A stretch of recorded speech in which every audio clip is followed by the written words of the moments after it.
alive in the name of a man named Jesus, in the name of an immoral cartoon man named Jesus.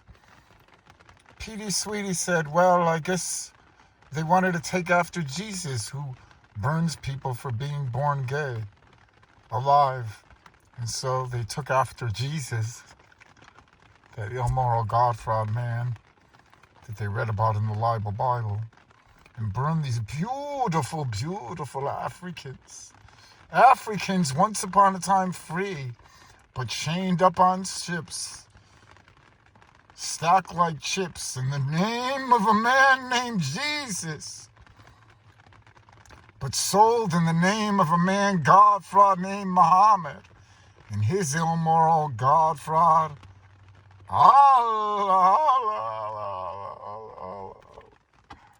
And so watch how disgusting all you God Almighty haters are. Perth Amboy, New Jersey. Mr. and Mrs. Obadiah Ayers are tavern owners, known for their fine fare and accommodations. They are also slave owners. Tavern slaves do much of the physical labor as well as serve patrons. Mrs. Ayers scolds one of her male slaves over some trifle. After this, Mrs. Ayers sits down near the window. A round rifle ball blasts through the glass, promptly killing Mrs. Ayers. The man holding the rifle is the same man Mrs. Ayers recently reprimanded. Realizing that his punishment will be death, the murderer devises a scheme.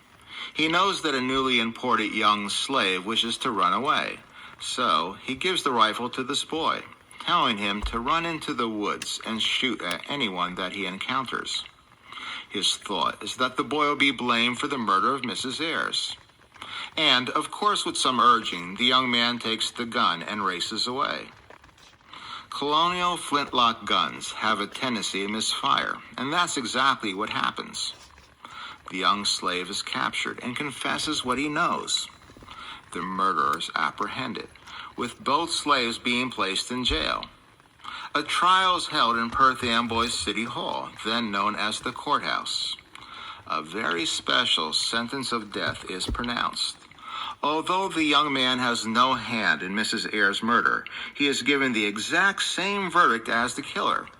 Unfair according to modern-day standards. However, harsh judgments for slave offenses are commonplace during colonial days.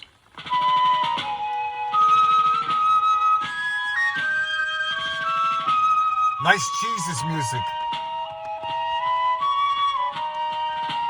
Before the sentence is carried out, it is tradition that the condemned be taken to St. Peter's Church, where they can pray and make their peace with God. Met 11 sent from heaven. From there, the two slaves are taken to a ravine on the north side of Perth Amboy. Very embarrassing. The area past present-day Washington Street, known in colonial days as Negro Gully. All of Perth Amboy's slaves are summoned from their homes and made to gather around in a circle with the two prisoners in the middle. Both condemned slaves are tied to large stakes anchored deep in the subsoil. Just like Jesus burns people in heaven. And or is it hell? Torches start the execution.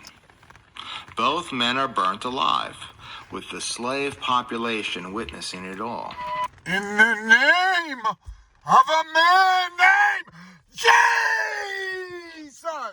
In the name of a man named Jesus! So why would even one dark tan human down here still pray to an immoral cartoon named Jesus? The most demonic of all the God frauds. More than obviously.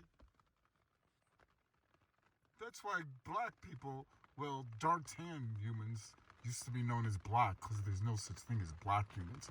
Ever see a black tiger before? They're obviously the biggest followers of the one and only God Almighty, so they could tease the KKK back in their heyday and even today. Motherfucker! Thank God for the one and only God Almighty, who doesn't forgive murder, rape, arson, or any other sin.